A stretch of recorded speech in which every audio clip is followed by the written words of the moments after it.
Have you ever had that strange feeling like you're doing everything right, but something still feels off? Like life is stuck, even though you're giving it your all? Maybe the problem was never what you do, but what you vibrate. What if I told you that Thoth, the master of time, the word, and creation, left behind a secret hidden for millennia, a code capable of shifting your reality without physical effort, just through the right alignment of body, mind, and spirit? What you're about to hear isn't a theory. It's a vibrational formula that's working right now, whether you want it to or not.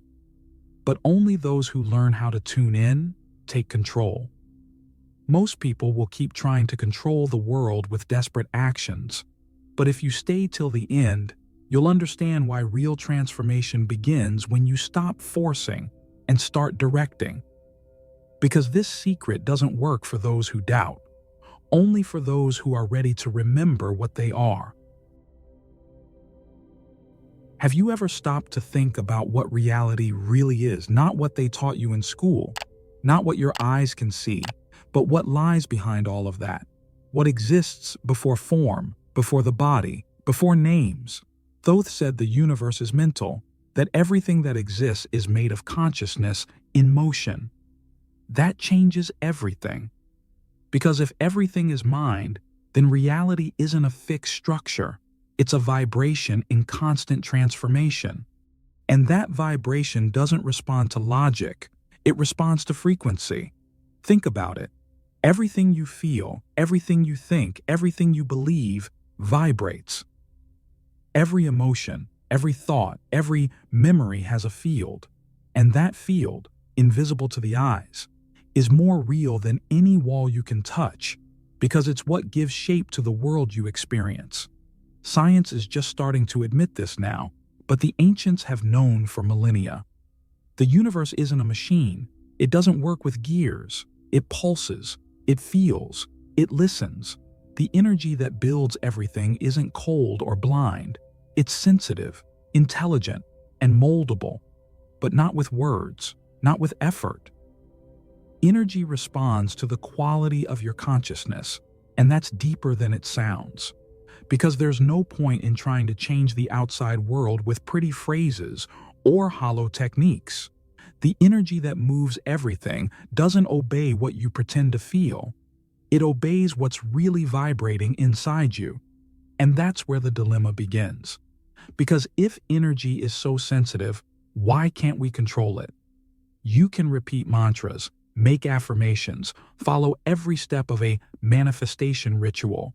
But if your inner field is confused, heavy, misaligned, nothing happens. Or worse, the opposite happens. And then you think life is against you, but it's not. The energy is just reflecting what you're putting out. It's like a mirror that doesn't understand words, only frequency. You can scream at it that you want to change. But if your vibration is stuck in fear, guilt, or doubt, the reflection will stay the same. Because energy doesn't obey conscious desire, it obeys vibrational coherence. The silent tone of your essence. Thoth called this the science of the invisible, a wisdom you don't learn from formulas, but from presence, and you don't activate it with force, but with tuning. Energy isn't something you force, it is something you tune into, like a song that only plays when the instrument is in tune. But almost no one is in tune. Because we live in a world that taught us to ignore the invisible, to only trust what's solid, to believe that only what can be measured, touched, proven is real. And the result is an entire generation trying to control life through effort, without realizing that reality doesn't bend to force. It bends to the right vibration. And this is exactly where the shift begins. Not when you understand intellectually that everything is energy, but when you start to realize that you're constantly creating waves, that you are a walking field of transmission and reception, and that your reality isn't being shaped by luck or chance, but by the quality of that field. But here's the catch. Most people think they're vibrating something high, but their inner field is full of interference, doubts, traumas, unresolved fears. And each one of these weighs down, distorts, fragments the signal. And even if you want the best, what the universe hears is what you truly feel deep down. And this is where the big question Thoth asked his initiates begins. If energy is intelligent, alive, and sensitive, then why aren't you creating the reality you want? What's distorting your field? What's vibrating in you without your permission? Because the truth is, most of your vibration doesn't come from what you choose. It comes from what you carry without realizing. And that's where a lot of people get frustrated. Because even after understanding that everything is vibration, even after repeating positive phrases, lighting incense, listening to affirmation audios, life stays the same. Nothing changes. Or worse, things seem to get even more stuck. And the question starts echoing inside. If everything is energy, why aren't things working out for me? The answer hurts, but it sets you free. Because you're trying to control energy with force. You're trying to dominate something subtle with a frequency of tension. You're using effort where there should be tuning. And the universe feels it. The energy feels it. Because it doesn't respond to what you desperately want. It responds to what you silently emit. That's a common mistake. Thinking that if you do more, try harder, become more spiritual, things will fall into place. As if it were a matter of performance, as if the energy field worked like a machine that responds to the number of commands. But it doesn't. Energy doesn't bend to force. It only reveals itself when you're in tune with it. And that tuning doesn't happen when you're trying to prove something. It happens when you stop. When you quiet the anxiety for results. When you let go of the obsession with control. It's in that space of lucid surrender that the field truly starts to respond. But the problem is, we've been conditioned to believe that everything has to be earned through effort, that nothing comes easy, that to have power, you need absolute control. This mindset, rooted in almost every structure of society, was designed to disconnect you from the source. Because a mind that tries to control everything is never at peace. And where there is no peace, there is no presence. And without presence, there's no clear channel. Thoth said the initiate doesn't manipulate energy with brutality. He invites it with purity. He aligns. He prepares his own field like one would prepare a temple. Because energy, like a sacred presence, doesn't enter places with too much noise, too much haste, too much ego. And that's why so many manifestation attempts fail. Because even when the intention seems positive, the channel is murky, full of conflicting thoughts, unresolved fears, expectations disguised as faith. And then the energy gets stuck, because it doesn't move by verbal commands. It moves by vibrational coherence. You can say you trust, but if inside you're vibrating despair, insecurity, anxiety, the energy hears that. You can visualize abundance, but if you carry a story of lack in your heart, that's what manifests. Because energy isn't dumb, it's sensitive and profoundly fair. That's why so many people live the paradox. The more they try to be positive, the more life pushes back. Because the focus is on doing, on forcing, on looking like you're okay. And that only creates more friction, more distance from the center, more frustration. But energy doesn't want you to force. It wants you to clear, to descend, to purify the field before trying to command it. And this is exactly where most people give up. Because it's easier to memorize ready-made phrases than to sit in silence and face your own frequency. It's easier to blame the universe than to accept that your vibration is out of tune. But there's no shortcut. You can study every book, watch every video, repeat 1,000 times that you are light. But if there's still noise, resistance, baggage inside you, energy won't flow. And not because it's punishing you, but because it's revealing you.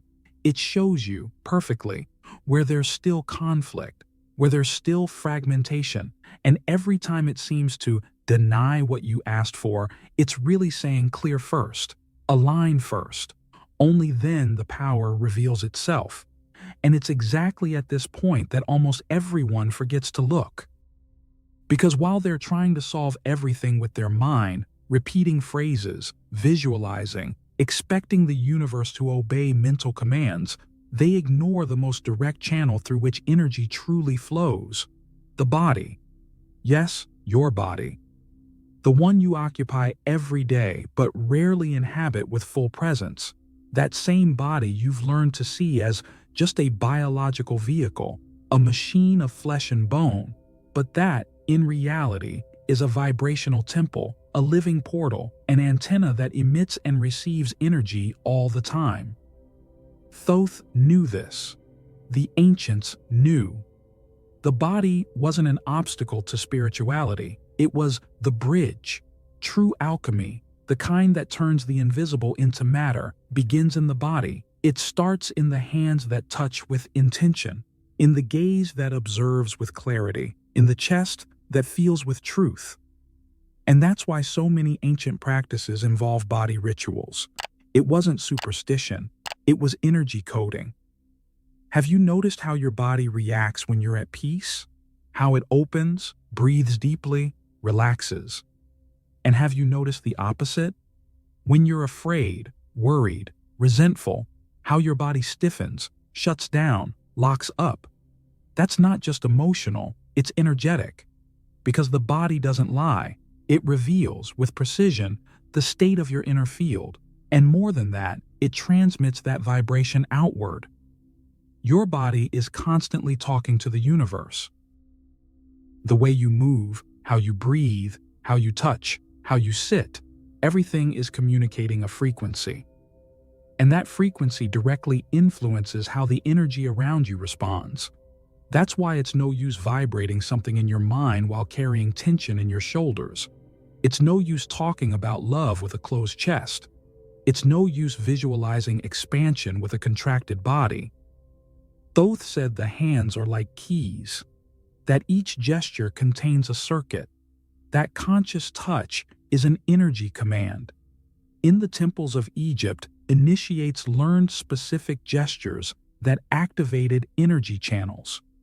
Not out of mysticism, but because the body was being prepared as a refined instrument, and every movement, when done with presence, had the power to open invisible portals. But in the modern world, the body became just a productivity tool. It's used, pushed, exploited, but rarely listened to. And that's why so many people feel disconnected from their own energy. Because they don't inhabit the body. They don't breathe with attention. They don't feel with truth. They live in the head, in distractions, in demands. And the body starts going deaf. It becomes a space of accumulation, not of flow. But energy doesn't flow where there's blockage. It doesn't move through a body that's been abandoned. Presence starts with the body. In how you wake up, how you get out of bed, how you step onto the floor. Alchemy starts in the simplest gesture, in the conscious lifting of a hand, in the intentional relaxing of a jaw, in inhaling with attention and exhaling like you're letting go of what no longer serves. The touch of hands, for example, carries power. When you touch someone with presence, with love, with truth, energy moves. Have you ever felt that? Ever noticed how a hand on your shoulder at the right moment can change everything? That's not just psychological, it's vibrational transmission, pure energetic language. And the center of the chest? That's the real altar.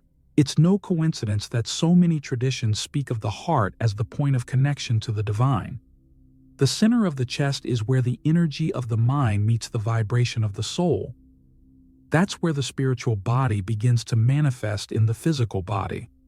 That's where consciousness passes through and gives shape to intention. But none of that happens if the body is asleep, if it's not respected, if it's seen as a burden or a problem. The body is part of the formula. It's part of the secret.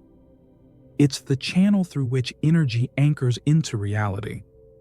And if it's not available, if it's blocked, tense, overloaded, energy doesn't obey.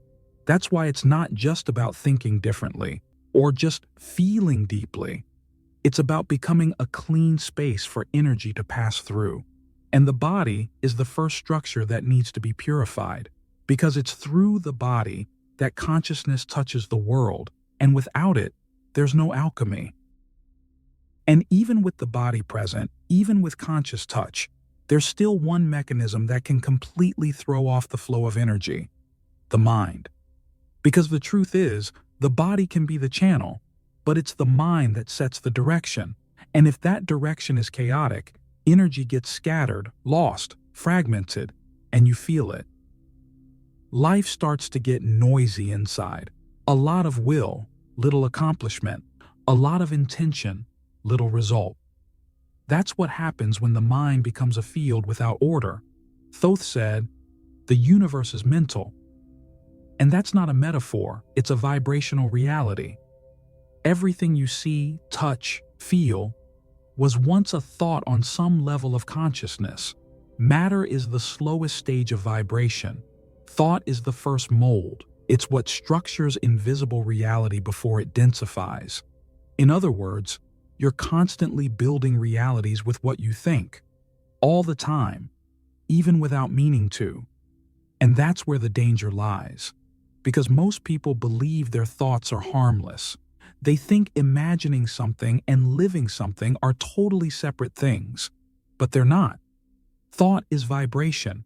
It's energetic emission, and energy responds to it like an antenna tuning into frequencies.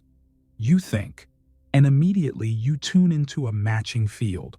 And if that repetition continues, the universe starts to restructure itself around that pattern.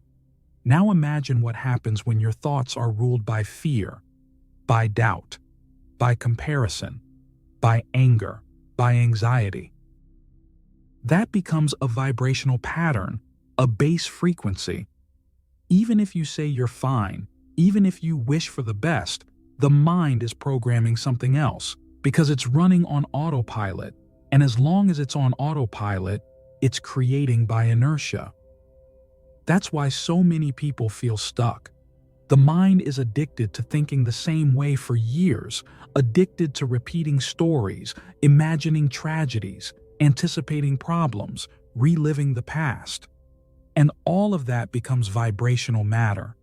Every thought you repeat with emotional intensity becomes a brick in the building of your reality. Doesn't matter if it's conscious or not. The mind creates. But here's the point. You weren't taught to command your mind.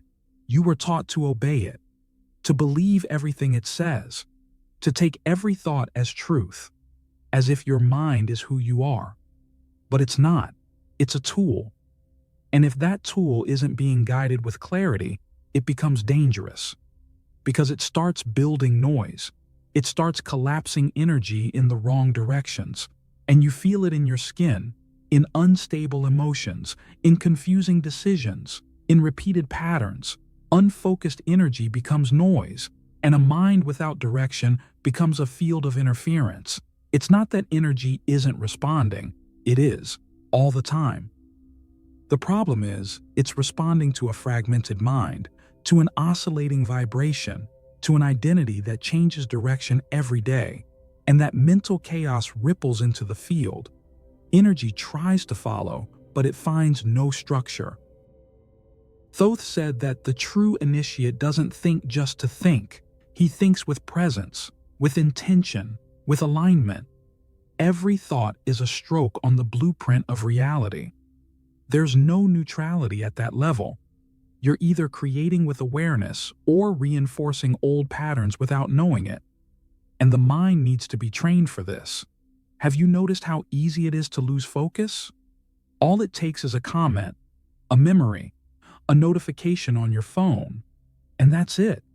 The mind veers off, starts running invisible scripts, starts replaying old wounds. And if you don't catch it, you'll spend the whole day trapped in plots that aren't even real. But they're shaping right now the way energy organizes around you. That's why mental mastery isn't about rigid control. It's about clarity, about choosing what to feed the mind, about learning to observe your thoughts without identifying with all of them. When you do that, the mind starts to organize, starts to quiet down, starts to obey. And in that space, energy begins to flow with direction. And when the mind begins to quiet down, when thought stops being loose noise and starts vibrating with intention, that's when a new force can be activated, the word. Because now it stops being just sound and becomes direction. It stops being an automatic habit and turns into a vibrational command. Thoth called this Heka. It wasn't just language, it was living magic. Not in the sense of spells or enchantments, but of energy organized into sound. In Egypt, priests didn't just speak, they chanted, they shaped frequencies with their mouths.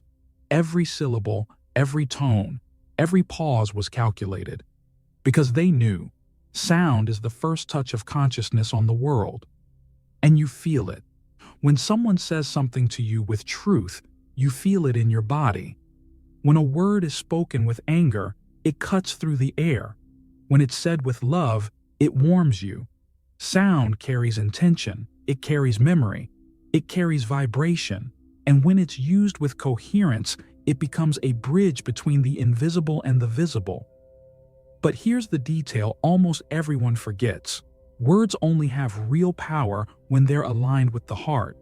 Because if your mouth says one thing and your body vibrates another, the field senses the lie, and in that case, the word doesn't create, it scatters. It dissolves into the air without touching the energy field. Because the universe doesn't hear what you say, it hears what you vibrate while you say it. How many times have you said, "I'm fine" with a knot in your throat? How many times have you said, "I trust" with your stomach clenched in fear? How many times have you repeated mantras without truly believing a single word? It's more common than it seems. But it's not harmless. Because every time you speak without presence, without truth, without coherence, you fragment your field. And fragmentation is the opposite of manifestation. Thoth taught that the word is sacred, that sound is like a beam of light cutting through the ether. But that sound only creates forms when it's supported by a clean field, by a silent mind, by an awakened heart. Only then does it resonate with the whole. Only then does it move invisible matter toward the real. That's why words spoken without feeling don't work. You can repeat, "I'm abundant," "I am love," "I am light," 1,000 times. But if inside there's still lack, resentment, fear, that's what keeps being emitted. And the universe responds to that, not with judgment, but with precision. Now, when you speak with your body present, with your heart warm, with your mind quiet, one sentence is enough. A single word can open a new timeline. It can reorganize everything around you, because in that state, the word is more than sound. It's a code. It's vibration in form. It's intention in motion. Have you noticed how certain words echo for days? How a compliment can shift someone's whole state? How one poorly placed criticism can hurt for years? That's not psychological, it's energetic. The word touches the field, and depending on the vibrational strength behind it, it can heal or contaminate. And this applies to everything you say, including to yourself, especially to yourself, because how you treat yourself in silence defines the quality of your field, and everything you say out loud carries that signature. When you declare something with soul, the universe hears it.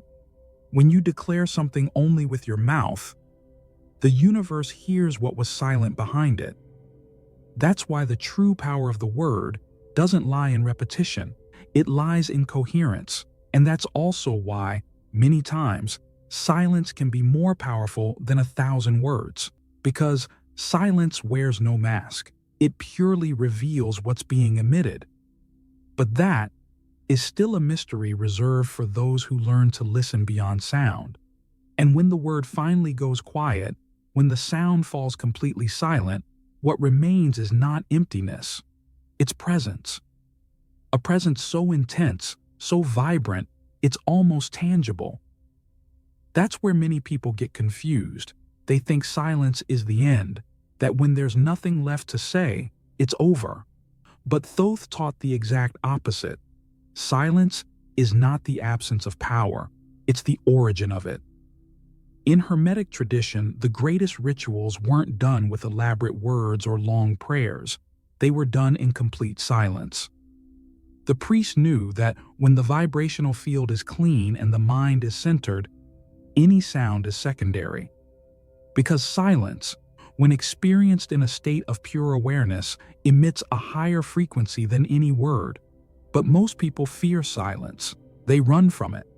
They fill every space with noise, conversation, stimulation, distraction. Because deep down, silence reveals. It doesn't allow masks. It doesn't hide what's vibrating. In silence, you feel yourself. And for someone still carrying layer upon layer of internal noise, that can feel unbearable. But that's exactly where the secret lives. When you dive into true silence, not the surface silence of a quiet room, but the living silence of an attentive consciousness, something inside begins to reorganize.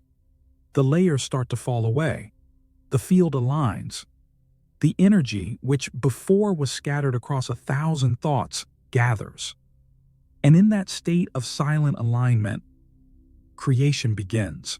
Thoth said silence is the language of the gods, not because they have nothing to say, but because what they vibrate doesn't need to be spoken. The field speaks for itself, and when you access that level of presence, you no longer need to convince, or ask, or declare with force. You simply hold the frequency. And that, in itself, moves worlds. That's why so many masters, when questioned, simply smiled, or closed their eyes, or stayed silent for long minutes before answering, because they knew that any word out of alignment could break the vibration of the moment. And they also knew that, many times, the deepest teaching isn't transmitted by what is said, but by what is held in the air between one word and the next. Have you ever felt that? Have you ever been near someone who, even in silence, made you feel at peace? Who, just by being there, breathing next to you, calmed something inside you? That's not charisma, that's field, that's presence vibrating in pure form. And that is more powerful than any speech. But the modern world taught us the opposite. It taught us to speak constantly, to fill every void with sound, to avoid any space where silence might emerge. And the more we run from it, the more we disconnect from our original frequency, because silence is not absence. It's a return. A dive into the vibrational origin of consciousness. And the longer you're able to stay in that space, the more your field clears, the more your energy organizes, and the more reality starts aligning with who you truly are. Not with what you say, but with what you hold, even when you're saying nothing at all. Thoth didn't teach silence as a discipline. He taught it as a creative instrument, a kind of vibration that doesn't need to be heard with the ears, but felt with the whole body. Because it's there, in absolute silence, that consciousness touches the field with no interference. And the most incredible part is that you can access this right now.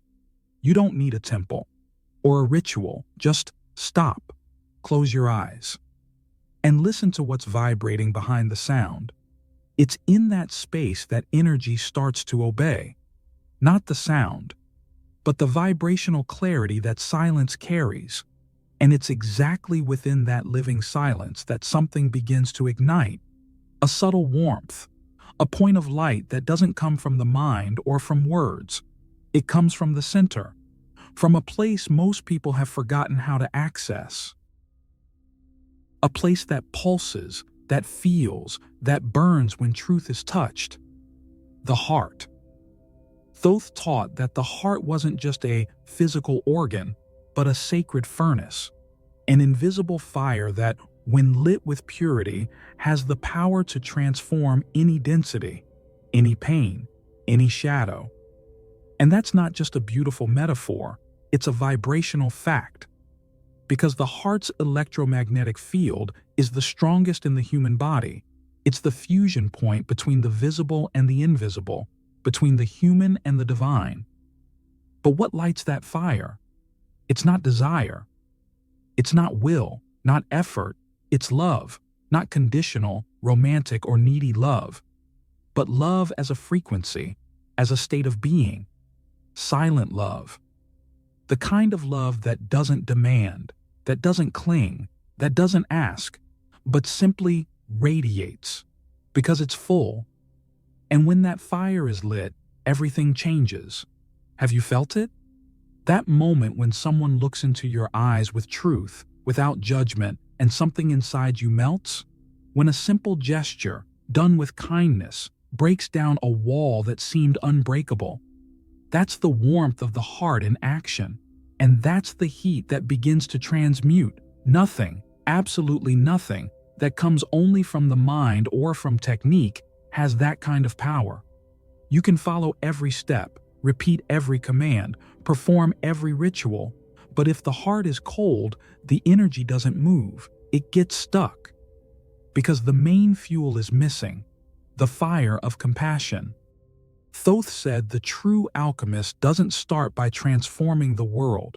He starts by warming his own center, because only with a heart on fire is it possible to dissolve resistance, to burn through fears, to soften the invisible armor that blocks the natural flow of life.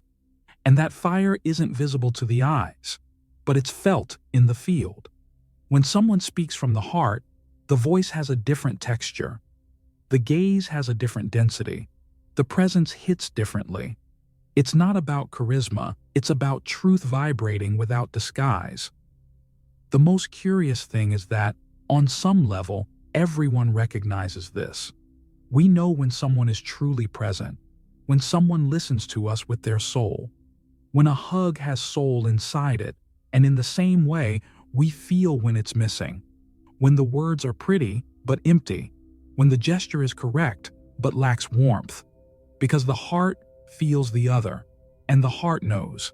And that's why, in every true transformation, there comes a moment when the rational mind lets go, when mental control no longer works, when the defenses crack, and all that's left is feeling. The emotion spills over, the tears come, the chest opens. That's when alchemy begins. Because only when the heart takes over can the density finally melt. You may not know how to change your reality right now. You may not have all the answers. But if there's one true starting point, it's in your chest. If you learn to breathe with the heart, to listen with the heart, to touch with the heart, everything changes. Because that's the purest point of emission that exists, and it's also the most forgotten. Not by accident. The system we live in teaches us to close the heart early on, teaches that feeling is weakness, that showing emotions is risky, that loving is dangerous. And so, the fire begins to dim, slowly, without us even noticing. Until one day, life feels dull, cold, directionless. And we think something's missing. But what's missing is the presence of the heart. The good news is, it never fully goes out. Even if muffled, even if hidden, even if wounded, it keeps pulsing, waiting to be reignited. And all it takes is one gesture, one forgiveness, one surrender, one moment of truth for the fire to return. And when the heart finally begins to beat with truth, when the vibration you emit no longer comes from lack or fear, but from a clean and real place, something very curious starts happening around you. People change, responses change, doors that were locked begin to open, and you ask yourself, what just happened? The answer lies in a forgotten but absolute law, a key the ancients carried as the foundation of all true manifestation. Everything on the outside is a reflection of what's inside. The reality you're living now, yes, this very one, with all its blessings and challenges, is not random. It's a mirror. an invisible reflection of the vibration you sustain. Thoth recorded it plainly, as above, so below, as within, so without. That phrase, often quoted without depth, carries a code that can completely shift how you understand your life, because it shatters the illusion that the problem is in the world, that it's someone else's fault, that the universe is against you. Nothing is against you. What's happening outside is the exact response to the vibration you're putting out from within. And that might hurt at first, because the mind will resist. It'll try to justify. It'll look for someone to blame. But if you can take a deep breath and face this truth with honesty, no judgment, no drama, you'll realize the power in it. Because if you were the one who created it, even unconsciously, then you're also the one who can recreate it. And it's not about guilt. It's about energetic self-responsibility, about recognizing that the universe doesn't respond to what you want. It responds to what you vibrate. And vibration isn't what you think once in a while. It's what you sustain. It's your predominant state. What pulses the strongest inside you when no one's watching. Life doesn't hear your words. It hears your field. That's why so many people keep asking for change, but keep getting more of the same. Not because they're being punished, but because they haven't changed what really matters, their inner frequency. They're still trying to control the outside without realizing the outside is just the reflection. Like arguing with the mirror instead of changing your expression. And that mirror is fair. It doesn't judge. It doesn't distort. It doesn't delay. It simply reflects. If you vibrate fear, it reflects situations that confirm that fear. If you vibrate scarcity, it presents obstacles that reinforce that lack. If you vibrate guilt, it creates scenarios where you always feel at fault. But the opposite is also true. When you start vibrating confidence, presence, clarity, it reorganizes everything. It reflects that back. Because energy is fair, it only gives back what you emit. Now, what exactly are you emitting? That question, simple in form, is one of the deepest you can ask. And it doesn't have a mental answer. It has a feeling answer in observing your life as it is. Because your external reality is a vibrational diagnosis. If something's stuck out there, it's because something's out of alignment inside. And the most amazing thing is that when you shift your frequency, the outside changes effortlessly. No struggle, no forcing anything. You start attracting new people, new opportunities, new experiences. Not because you chased them down, but because you became them. And when you become coherent with a new vibration, the mirror of reality has no choice. It reorganizes. That's real alchemy. It's not manipulating the world. It's adjusting what you vibrate until the world has no other option but to reflect that new version of you. And it's when you understand that reality is just a reflection that the next step reveals itself inevitably. Because if everything out there is a response to what's vibrating in here, then the real work doesn't happen out there. It happens inside, in silence, in depth, in the hidden space of the soul, where the eyes can't reach and no surface technique can touch.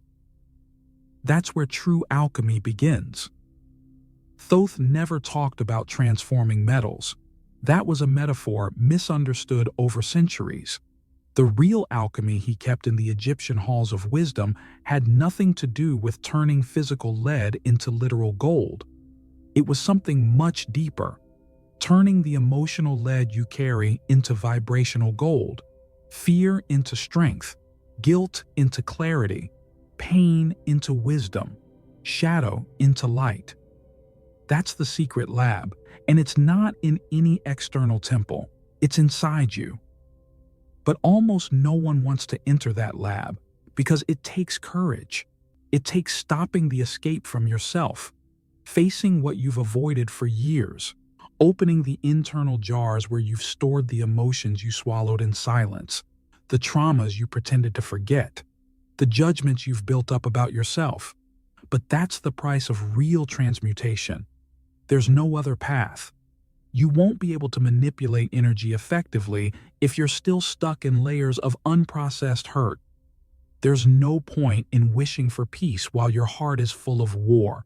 There's no point in chasing light if you still reject your own shadow. Energy doesn't respond to the character you wear. It responds to the real vibration of your field. And if that field is toxic on the inside, the universe replies with distortion. Thoth's alchemy begins when you decide to clean that lab. When instead of hiding the pain, you sit with it.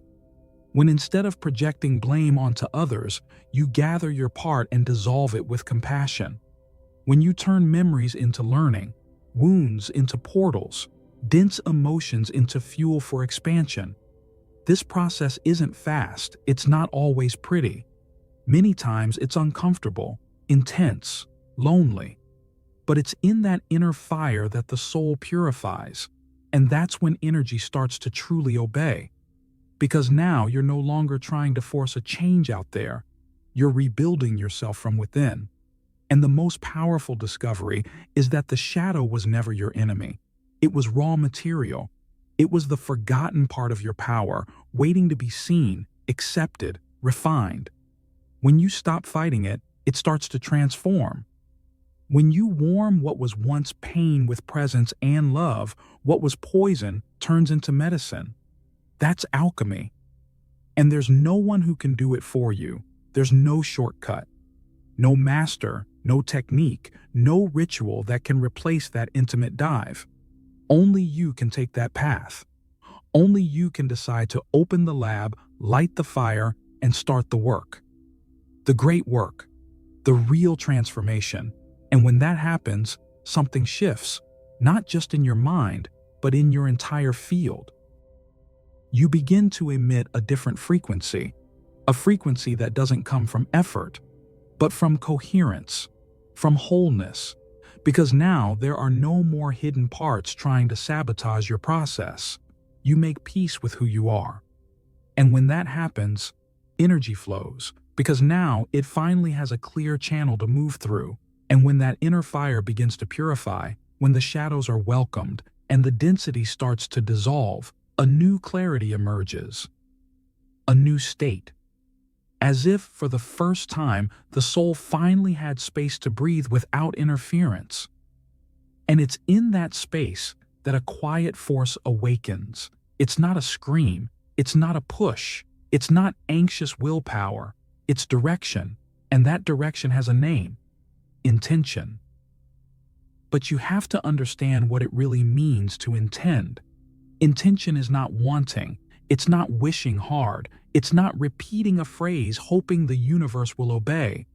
True intention is much more subtle and infinitely more powerful.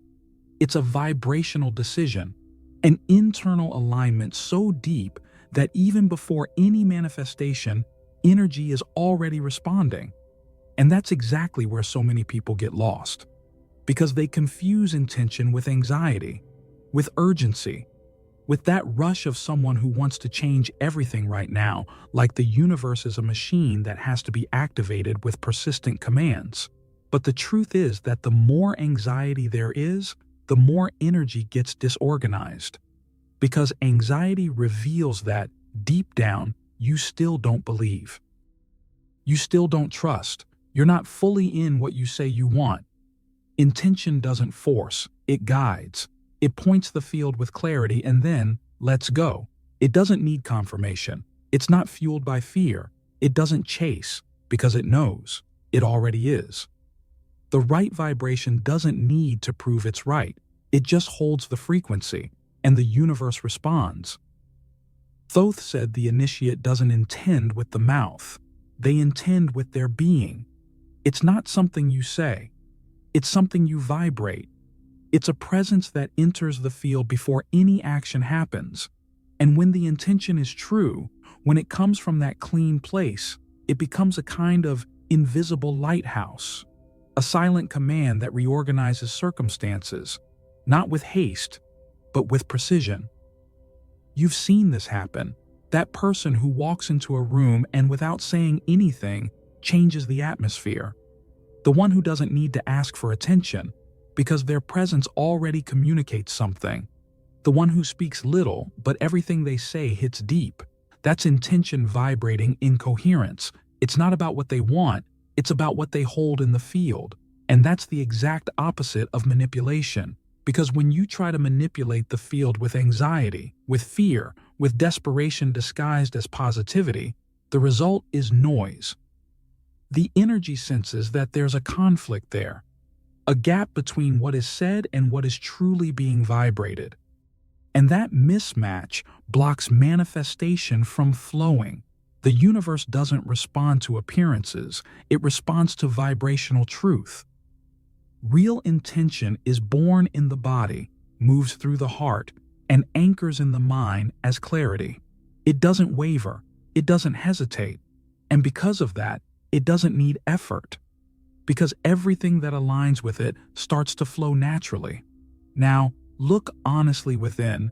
What you've been calling intention, is it truly intention or disguised neediness, a legitimate desire, or a way to escape something? When you set an intention, are you fully in that decision, or are you testing the universe to see if it works? That's the key. Because truly intending is like planting a seed in fertile soil. You don't need to dig it up every day to check if it's growing. You tend to it, you trust, you stay with it. Because you know the process is already in motion, even if your eyes can't see it yet. That's intention. The silent choice to vibrate as if it already is, as if it's already done, as if the field around you is just an extension of what pulses inside. And when that decision is made with truth, the universe listens, not because you shouted, but because you finally aligned. And when intention stabilizes in silence, when it no longer comes from urgency but from awareness, then something else begins to reveal itself. Because no matter how clear your intention is, no matter how strong your heart beats, there's still an invisible structure that needs to be active for everything to manifest smoothly. And that structure isn't outside, it's inside. It's a trinity, a vibrational triangle. 3 pillars that, when misaligned, weaken the field, but when united, open portals. Thoth knew this, and it's no coincidence he was called thrice great, master of the body, the mind, and the spirit. Not because he was better than others, but because he understood that true power only reveals itself when those 3 planes are in coherence. And that's a secret few people notice. Most people only work one aspect, just the body, taking care of the material, or just the mind trying to control thoughts, or just the spirit, getting lost in lofty concepts disconnected from practice. And that's why things don't flow. Because energy only responds when there's total coherence. Imagine a river of power flowing through your being. It wants to move, to create, to flow. But if one channel is clogged, the flow can't pass. If the mind says yes, but the body resists, the energy gets stuck. If the body acts, but the heart is empty, the field scatters. If the spirit is awake, but the mind still vibrates fear, creation doesn't happen. Because energy listens to the whole, and it only moves when body, mind, and spirit say the same thing. That's true alignment, and it's not about perfection. It's not about never having doubts or confusing emotions. It's about working those 3 levels as one system, about not separating the spiritual from the everyday, about not using the body as a machine or the mind as an enemy, but integrating them, bringing them all into the same frequency, into the same gesture, into the same word. It's when you think something and feel the same, when you feel something and act from that place, when what's in your heart shows in your eyes, in your body, in your speech, and everything vibrates together. In that moment, you're no longer forcing anything. You're just being, and the universe responds to that state with precision.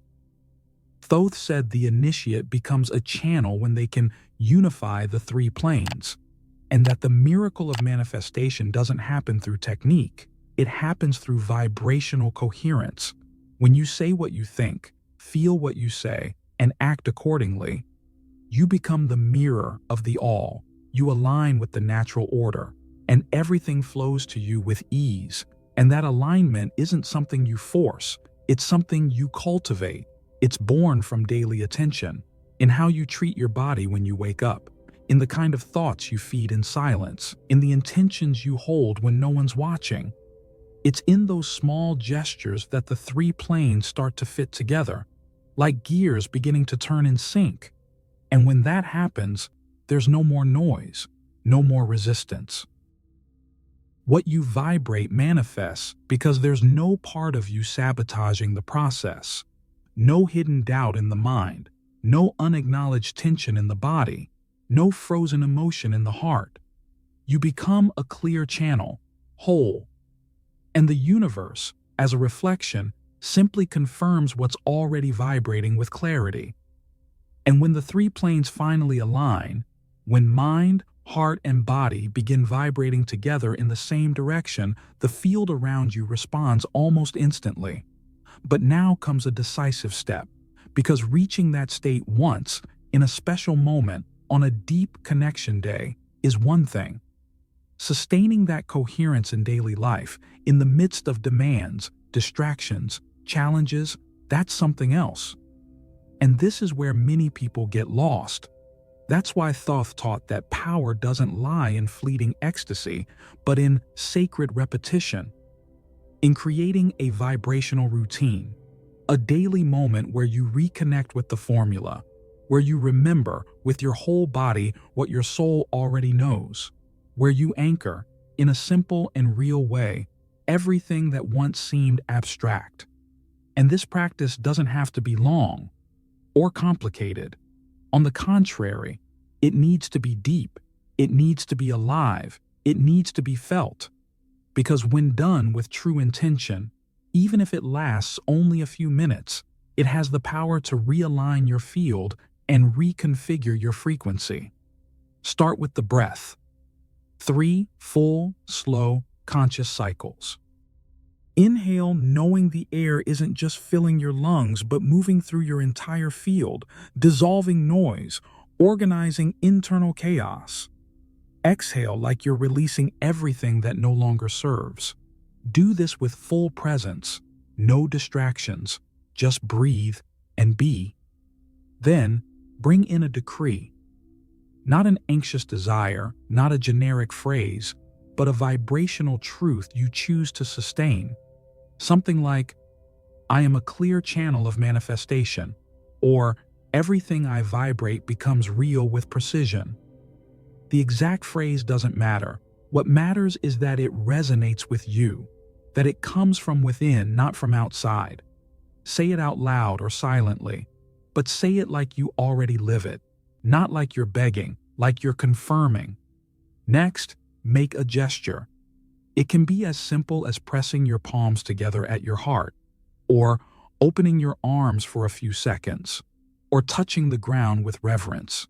The gesture is an anchor. It grounds in the body what the mind is declaring, and the body understands.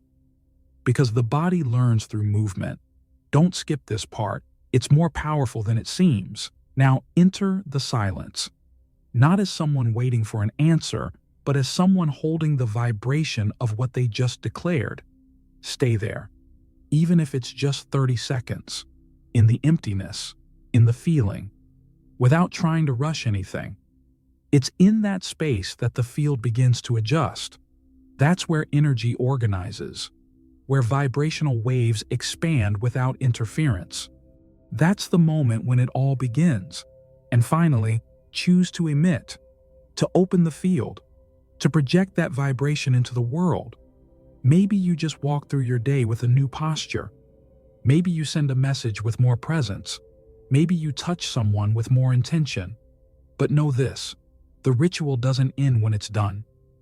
It begins when you return to life and live it from a new inner place. That's the ancient secret.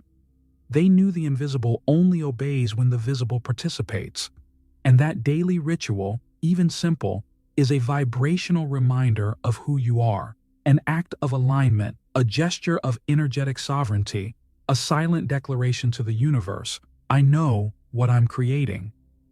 And even with all of this, there's still a blind spot that must be revealed, because many people try to apply these teachings. They do the ritual, they follow the routine, they speak beautifully, but the field doesn't respond. And the question comes back, why does it still feel like it's not working? Thoth made it clear that there are 3 silent errors that sabotage the energetic field even in the face of the most elevated practices. 3 subtle traps that, if not recognized, drain creative power before it can even manifest. The first is vibrational contradiction. It's when the mind says yes, but the body says no, when the heart wants it, but the posture resists. It's the classic I really want this to work, but inside you're vibrating insecurity, doubt, distrust. And this incoherence is picked up immediately by the energy. The field doesn't respond to the declared intention, but to the actual frequency being emitted. And if that frequency is cracked, what manifests is noise, misalignment, unstable results. The second trap is repetition without presence. It's when the ritual becomes an automatic habit, when you breathe, speak, gesture, but without feeling, without awareness, without your whole body in the act. That creates a hollow field, an empty motion that looks spiritual but is disconnected from the soul. And then, even with all the right structure, the universe doesn't respond. Because what drives creation isn't what you do, it's how you are while doing it. And the third trap, maybe the most common, is desire without preparation. The person says they want something, wants it intensely, but hasn't built the field to receive it. They want a true relationship, but still carry bitterness. They want prosperity, but silently vibrate scarcity. They want growth, but reject their own healing processes. And so, even with good intention, the energy doesn't anchor, because there's no structure to hold what's being asked for. These are the things that silently sabotage the process, and they're not solved with urgency. They're solved with truth, with vibrational honesty, with the commitment not just to want the outcome, but to become the one who vibrates that outcome every day. And now, with all of this laid out, something starts to emerge more clearly. Maybe the greatest secret left by Thoth was never a technique, or a formula, or a locked code. Maybe the true power wasn't in the rituals or the words or the temples, but in something much simpler, and at the same time, much more revolutionary. The reminder that you are energy in a conscious state, not energy in a metaphorical sense, but living energy that vibrates, that pulses, that responds to what it believes, that shapes reality according to the field it sustains. You are the raw material of the universe observing itself, shaping itself, awakening itself. You are the temple. You are the channel. You are the word. You are the silence. And that's why true awakening has no fixed formula, because it's not something you learn. It's something you remember. When you stop searching outside, when you quiet the noise, when you drop down to your center and listen to what has always been vibrating there, the revelation comes. You were never separate from the power you were looking for. It was always you, and that's what Thoth left between the lines. That the deepest secret is not what you do with energy, but what you recognize in yourself when everything aligns. Because when body, mind, and spirit vibrate in coherence, creation stops being effort and becomes an inevitable flow. There's no more struggle, no more doubt, no more blind searching. There's just a state of presence where the universe responds. Not out of obligation, but because the vibration you're holding already carries the signature of the reality you want to manifest. And in that state, you don't ask, you radiate. There's no more how, there's only I am. And if you made it this far, if something inside you vibrated differently while reading these words, then maybe the remembering has begun. Maybe the energy is already reorganizing. And maybe, just maybe, the next revelation is already on its way. And if you made it this far, it wasn't by accident. It means the vibrational call has already touched your field. So write this in the comments. I felt it before I understood it. That phrase isn't just a response. It's a confirmation that the frequency has already started to align within you. And before you go, pay attention. A special video was carefully chosen that goes even deeper into this secret of Thoth. It's already showing up on your screen right now. Click on it and I'll meet you there. Because the next revelation might be exactly what your soul's been waiting for. See you on the other side.